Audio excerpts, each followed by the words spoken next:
नमस्कार साथियों, fact India with Shashank में आपका स्वागत है। आज हम लोग बात करेंगे अटल पेंशन योजना के बारे में। अटल पेंशन योजना प्रधानमंत्री मोदी जी द्वारा प्रारंभ किया गया है। ये असंगठित क्षेत्र के कर्मचारियों को पेंशन प्रदान करने के लिए आरंभ किया गया है।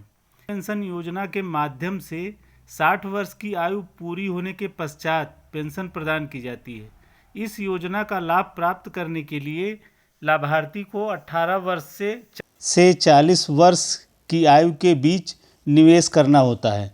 लाभार्थियों को इस योजना के माध्यम से 1000 से लेकर 5000 रुपये की मासिक पेंशन प्रदान की जाती है। पेंशन की राशि लाभार्थियों के द्वारा किए गए निवेश और उनकी आयु को ध्यान में रखते हुए निर्धारित की जाती है। इसके अलावा असामयिक मृत्यु की दशा में लाभार्थी के परिवार को इस योजना का लाभ प्रदान किया जाता है।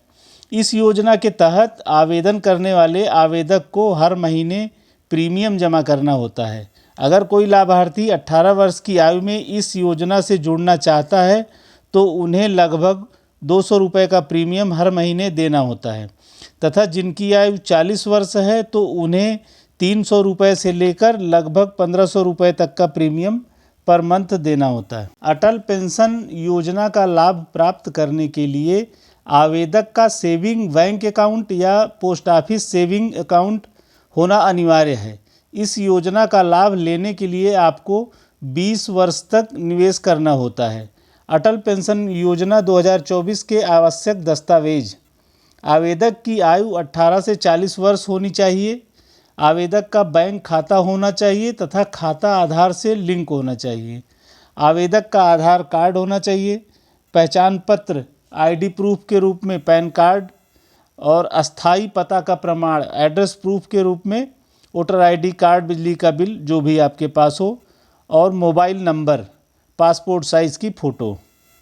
इसके पहले अटल पेंशन योजना के अंतर्गत खाता सिर्फ मोबाइल ऐप तथा नेट बैंकिंग के माध्यम से ही खोला जा सकता था, लेकिन पेंशन फंड नियामक और विकास प्राधिकरण द्वारा प्रक्रिया को आसान बनाया गया है।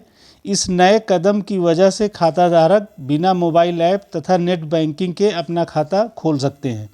यदि आप अटल पेंशन योजना के अंतर्गत खाता खोलना चाहते हैं तो आपको जहां आपका सेविंग अकाउंट उस बैंक में संपर्क करना होगा। जहां आपका सेविंग अकाउंट है जिस बैंक में, उस बैंक में जाकर आपको संपर्क करना होगा। वहां से आपको पंजीकरण फॉर्म प्राप्त करना होगा। इसके बाद आपको पंजीकरण फॉर्म में पूछी गई सभी जानकारी भरकर और सभी मांगे गए आवश्यक दस्तावेजों को पंजीकरण फॉर्म से अटैच करके बैंक में जमा करना होगा। अटल पेंशन योजना में पेंशन किस आधार पर और कितनी प्राप्त होती है, इसके बारे में हम लोग जान लेते हैं। अगर आप इस चैनल पर नए हैं, फर्स्ट टाइम विजिट किए हैं, तो प्लीज़ सब्सक्राइब कर दीजिए और बेल आइकन भी प्रेस कर दीजिए।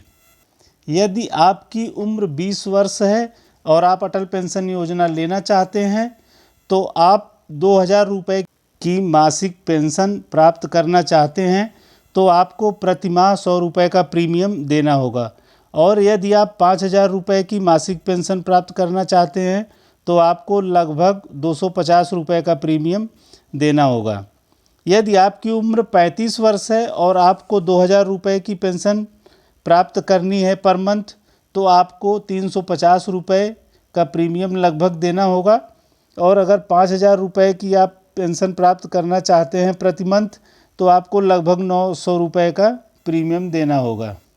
आप जो इसमें निवेश करते हैं उस निवेश के साथ ही इस योजना के अंतर्गत 50% रकम का भुगतान सरकार द्वारा किया जाता है। वहीं 40 वर्ष की उम्र वाले आवेदकों को 300 रुपये से लेकर 1500 रुपये तक का प्रीमियम देना होता है। इस योजना का लाभ लेने के लिए आपको 20 वर्ष तक निवेश करना होगा। पेंशन की रकम इस बात पर निर्भर करती है कि आपने प्रतिमाह कितने रुपए का प्रीमियम का भुगतान किया है और किस उम्र से निवेश करना आरंभ किया है। उपभोक्ता द्वारा पेंशन की राशि को घटाया या बढ़ाया भी जा सकता है। पेंशन को अपग्रेड करने के लिए अंशदाताओं को 8% प्रतिवर्ष की दर से अनुदान की अंतर की राशि का भुगतान करना होगा।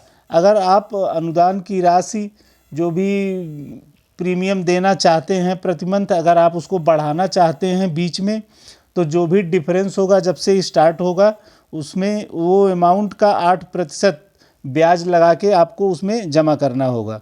यदि अंशदाता पेंशन की राशि को घटाना चाहता है तो इस स्थिति में अंशदाता से एकत्र किए गए अंशदान की अतिरिक्त राशि के साथ उसको वापस कर दी जाती है। यदि अकाउंट होल्डर की 60 वर्ष की आयु से पहले मृत्यु हो जाती है तो इस योजना का लाभ अकाउंट होल्डर के परिवार को प्रदान किया जाता है। अटल पेंशन योजना में यदि आवेदक 6 महीने तक कोई कंट्रीब्यूशन नहीं करता है तो उसका अकाउंट फ्रीज कर दिया जाएगा।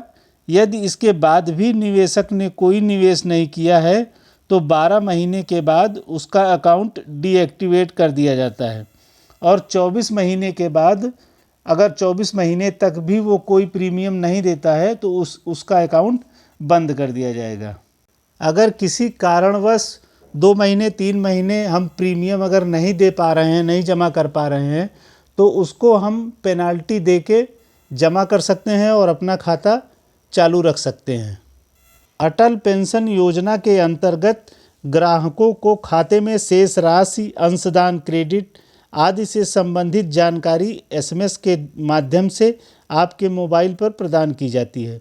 हाल ही में अटल पेंशन योजना नेशनल पेंशन स्कीम 2024 के खाता धारकों के लिए pension fund regulatory and development authority ने एक सुविधा शुरू की है। इस सुविधा के अनुसार अब एनपीएस के खाता धारक अपना अंशदान यूपीआई के माध्यम से कर सकते हैं।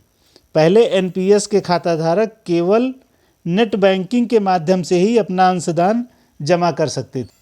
2024 में अटल पेंशन योजना खाता धारकों को यह एक आसान और त्वरित सुविधा प्रीमियम जमा करने के लिए मिल गई है। तो मित्रों, अगर आपने अभी तक चैनल को सब्सक्राइब नहीं किया है तो सब्सक्राइब कर दीजिए और लाइक भी कर दीजिए। धन्यवाद।